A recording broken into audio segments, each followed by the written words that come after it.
एक किसान था जिसके दो बेटे थे। वह बहुत ही आलसी और निकम्मे थे। वह अपने पिता को कामकाज में हाथ बटाने के बजाय आलस किया करते थे, इधर उधर घूमते फिरते थे। किसान को अपने बेटों की बहुत फिक्र थी। वो सोचते थे कि मेरे मरने के बाद इनका क्या होगा, यह अपना पेट कैसे भरेंगे, अपने परिवार को कैसे संभाल पाएंगे।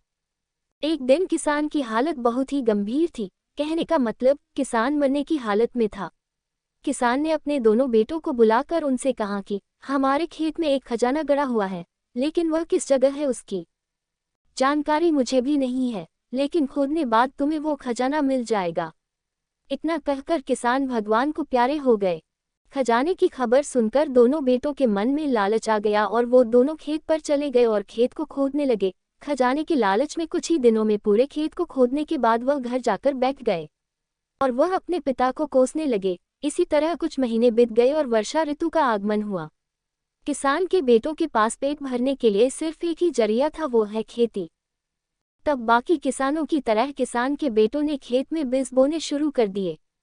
वर्षा का पानी पाकर वह बीज अंकुरित हुए और देखते ही देखते खेत लहराने लगे। ऐसा लग रहा था कि हवा के झोंके से लहरा रहा था। ये देखकर किसान के बेटे बहुत खुश हो गए। उनको समझ आ गया कि परिश्रम ही सच्चा धन होता है और वो उसी तरह से अपने पिता के शब्दों का मोल भी समझ गए और अपने कामकाज में लग गए।